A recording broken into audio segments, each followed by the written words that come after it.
नमस्कार दोस्तों, आप देख रहे हैं खबर एचपी और आइए वक्त हो गया हिमाचल प्रदेश के ताज़ा और बड़ी खबरों को जानने का। बताएंगे सभी खबरें एक एक करके एवं विस्तार से। उससे पहले आप हिमाचल प्रदेश के किस जिले से न्यूज को देख रहे हैं कमेंट बॉक्स में कमेंट करें। साथ ही सभी खबरों से अपडेट रहने के लिए चैनल को भी सब्सक्राइब करें और बेल आइकन को जरूर दबाएं। तो दोस्तों चलिए शुरू करते हैं आज की पहली बड़ी खबरें। हिमाचल के स्कूलों में मानसून की छुट्टियों में बदलाव, सरकार ने जारी किया संशोधित शेड्यूल। हिमाचल प्रदेश में भारी बारिश, अचानक बाढ़ और भूस्खलन से सड़कों और अन्य बुनियादी ढांचे को भारी नुकसान हुआ है। इन सभी विपरीत एवं कठिन परिस्थितियों को ध्यान में रखते हुए विद्यार्थियों और कर्मचारियों की सुरक्षा को प्राथमिकता देते हुए वर्तमान सत्र के लिए हिमाचल स्कूल शिक्षा बोर्ड से संबद्ध सरकारी निजी स्कूलों में मानसून अवकाश को पुनर्निर्धारित और समय से पहले समायोजित करने का निर्णय लिया है। वह छुट्टियों के दिनों की कुल संख्या समान रखने के लिए हर संभव सावधानी बरती गई है ताकि शिक्षण दिवस यथावत रहे। वह बता दें कि सरकार के आदेशों के अनुसार स्कूलों में मानसून ब्रेक 10 जुलाई से शुरू हो गया है। इस संबंध में उच्च शिक्षा निदेशालय की ओर से कार्यालय आदेश जारी किए गए हैं। एचएएस की परीक्षा स्थगित, भारी बारिश के चलते आयोग ने लिया फैसला, 20 अगस्त को होगा टेस्ट।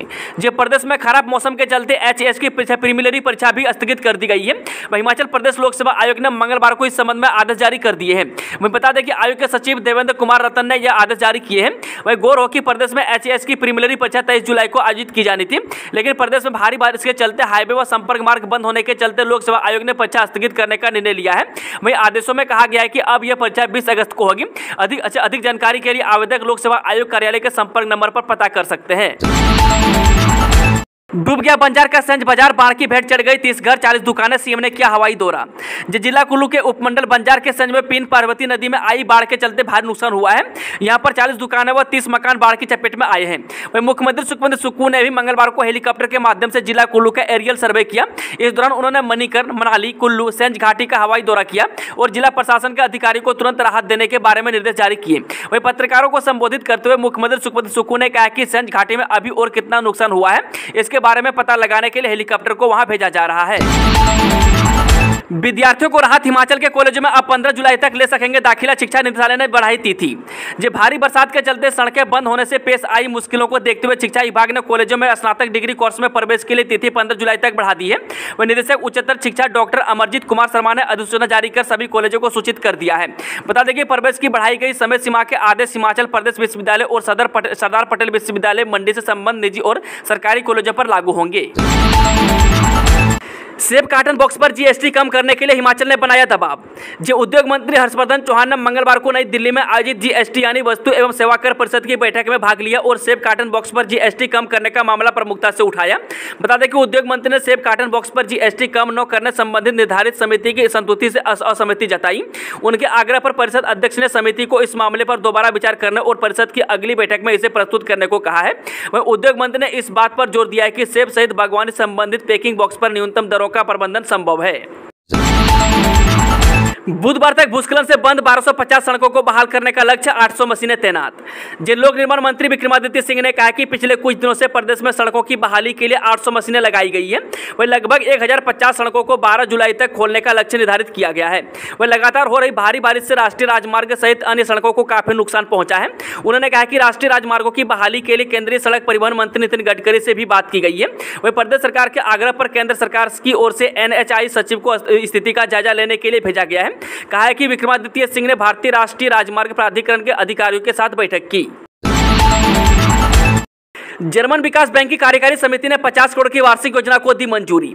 हिमाचल प्रदेश में जर्मन विकास बैंक की ओर से वित्त पोषित वन इकोसिस्टम जलवायु प्रूफिंग परियोजना की कार्यकारी समिति की 7वीं बैठक प्रधान सचिव वन ओंकार शर्मा की अध्यक्षता में हुई। इसमें वित्तीय वर्ष 2023-24 के लिए KFW परियोजना के 50 करोड़ 20 लाख रुपए की वार्षिक योजना को स्वीकृत किया गया। वही मुख्य परियोजना निदेशक उपासना पटियाला ने इसके उद्देश्य और चंबा व कांगड़ा जिलों में चल रही परियोजना की गतिविधियों के बारे में जानकारी दी है। उन्होंने बताया कि परियोजना 2016 में शुरू की गई थी। वही शुरुआत में यह 308 करोड़ 45 लाख रुपए की परियोजना 6 साल के लिए वर्ष 2016 से 2022 तक थी। हिमाचल में स्थापित होंगे सीएनजी स्टेशन, प्रमुख शहरों को मिलेगी पीएनजी सुविधा। हिमाचल के शेष बचे 6 जिलों में भी सस्ती पीएनजी व सीएनजी पहुंचाने की कवायद शुरू हो गई है। वहीं भारत सरकार के पेट्रोलियम और प्राकृतिक गैस नियामक बोर्ड से मंडी, कुल्लू, लाहौल स्पीति, किन्नौर जिले में करीब 160 करोड़ रुपए की परियोजना को हरी झंडी मिल गई है। इसके तहत मंडी, कुल्लू, लाहौल स्पीति और किन्नौर जिले पीएनजी व सीएनजी से लेस किए जाएंगे। वहीं मंडी जिले में मंडी शहर व सुंदरनगर में पीएनजी के लिए सर्वे हो चुका है, जबकि सीएनजी स्टेशन खोलने की तैयारी चल रही है। इसके अलावा अन्य जिले में सीएनजी स्टेशन खोलने के लिए जमीन की तलाश जारी है। कुल्लू में 2 जगह बादल फटे, ब्यास में मिले 9 शव, सिरमौर रोहड़ू में 2 महिलाओं की मौत। हिमाचल प्रदेश में भले ही 3 दिन की भारी बारिश के बाद मौसम खुल गया हो, लेकिन दुश्वारियां कम होने का नाम नहीं ले रही है। वहीं कुल्लू की खराहल घाटी के बुरगनी नाला और लग घाटी के डोगीलग खनी बांध में बादल फटने से पलम, जापानी फल और उपजाऊ भूमि को नुकसान हुआ है। वह जलस्तर कम होने से ब्यास में 9 शव मिले हैं। वह सेबूबाग में 4, भुंतर और जिया में 2 और टलोगी में 1 शव बरामद हुआ है। वह जिले के मनाली, मणिकर्ण और बंजार घाटी में 17,000 पर्यटक अभी भी फंसे हैं। हालांकि अब कुल्लू मनाली के बीच वैकल्पिक मार्ग खुलने से पर्यटक धीरे धीरे निकलने लगे हैं। सोलन परमाणु हाईवे पर भूस्खलन का खतरा, एचआरसी ने स्थगित की शिमला और चंडीगढ़ से सभी बस रात्रि सेवाएं। जे सोलन परमाणु हाईवे पर दतियार के पास भूस्खलन के खतरे के चलते हिमाचल पथ परिवहन निगम ने मंगलवार रात के लिए शिमला और चंडीगढ़ से रवाना होने वाली सभी सामान्य लग्जरी बस सेवाएं स्थगित कर दी है। बता दें कि रिकांगपिओ, रोहड़ू, रामपुर और दिल्ली सहित अन्य पिछले स्टेशनों से आने वाली लंबी दूरी की बसों को जरूरत पड़ने पर ट्रांसशिपमेंट के जरिए संचालित किया जाएगा। इसके लिए भूस्खलन प्रभावित क्षेत्रों के दोनों ओर एचआरसी ने निरीक्षकों की तैनाती कर दी है। हालात न बदले तो सिक्किम में बच्चे ही नहीं दिखेंगे, 1.1 रह गई प्रजनन दर, चिंता में राज्य सरकार। जिस देश में जहां बढ़ती जनसंख्या को लेकर हाहाकार मचा हुआ है, वहीं एक राज्य ऐसा भी है जिसकी चिंता बिल्कुल इसके उलट है। हम बात कर रहे हैं सिक्किम राज्य की, जहां प्रजनन दर बेहद कम हो गई है, जिससे राज्य चिंता में डूब गया है। हालांकि सरकार ने प्रजनन दर बढ़ाने के लिए कई सुविधाएं देने का ऐलान भी किया है, लेकिन हालात सुधरते नजर नहीं आ रहे हैं। बता दें कि सरकार ने फर्टिलिटी रेट बढ़ाने के लिए सरकार महिला कर्मचारियों को कई सुविधाएं देने की घोषणा की है। मसलन दूसरा बच्चा पैदा होने पर महिला कर्मचारियों को 1 साल की छुट्टी देगी, साथ ही सैलरी भी बढ़ाई जाएगी। हालांकि घोषणाओं पर अमल भी हो गया है, लेकिन फिर भी सरकार चिंता में है। मौजूदा समय में सिक्किम की जनसंख्या 7 लाख से भी कम है और कुल प्रजनन दर गिरकर 1.1 रह गई है, जो कि बेहद चिंता का विषय है। मुकेरिया में ठग गिरोह का पर्दाफाश, नौकरी के नाम पर लगाई 2 करोड़ 58 लाख रुपए की चपत, 3 गिरफ्तार। जे पंजाब पुलिस की नौकरी में नियुक्ति का झांसा देकर ठगी करने वाले गिरोह के 3 सदस्यों को पकड़कर मुकेरिया पुलिस ने सफलता हासिल की है। वह प्रेस कॉन्फ्रेंस में जानकारी देते हुए मुकेरिया के डीएसपी कुलविंदर सिंह वीर को और थाना प्रभारी जोगिंदर सिंह ने बताया कि मुकेरिया क्षेत्र के करीब 30 से 35 युवाओं को पंजाब पुलिस में सिपाही भर्ती करवाने के नाम पर करीब 2 करोड़ 58 लाख की ठगी करने वाले गिरोह के सरगना समेत 3 लोगों को गिरफ्तार किया है।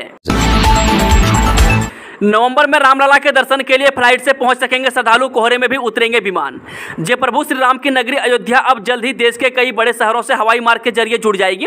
दरअसल मर्यादा पुरुषोत्तम श्री राम इंटरनेशनल एयरपोर्ट के कामों में इतनी तेजी लाई गई है कि राम मंदिर निर्माण से भी पहले यहाँ एयरपोर्ट बनकर तैयार हो जाएगा। वह सूत्रों से मिली जानकारी के मुताबिक इस साल के नवंबर महीने में अयोध्या से दिल्ली और मुंबई की फ्लाइट शुरू हो सकती है। वह पहले चरण का काम पूरा होने के बाद घरेलू उड़ान शुरू होगी, जबकि दूसरे और तीसरे चरण काम चलता रहेगा। इसके बाद इंटरनेशनल फ्लाइट्स की शुरुआत की जाएगी। बिल्किस बानो गैंगरेप के दोषियों की सजा माफी के खिलाफ याचिकाओं पर सुनवाई 17 जुलाई तक स्थगित।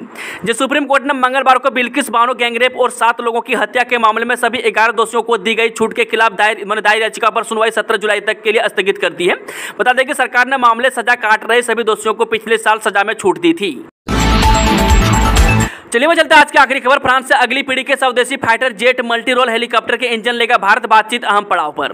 जो भारत हिंदुस्तान एरोनॉटिक्स लिमिटेड द्वारा विकसित किए जा रहे 5वीं पीढ़ी के लड़ाकू और भारतीय मल्टी रोल हेलीकॉप्टर के लिए इंजनों के सह विकास के लिए फ्रांसीसी कंपनियों के साथ बातचीत के आम चरण में है। यह खबर ऐसे समय में सामने आई है जब नई दिल्ली पेरिस से 26 राफेल विमान और 3 अतिरिक्त पनडुब्बियां खरीदने की योजना पर काम कर रहा है। दोस्तों आज की खबरों का सिलसिला समाप्त होता है। अगर जानकारी पसंद आई तो वीडियो को लाइक, शेयर, चैनल को सब्सक्राइब जरूर करें और कमेंट बॉक्स में कमेंट करके बताएं कि आप न्यूज़ को किस जिले और पंचायत से देख रहे हैं। Thank you, all the best, जय हिंद, जय हिमाचल।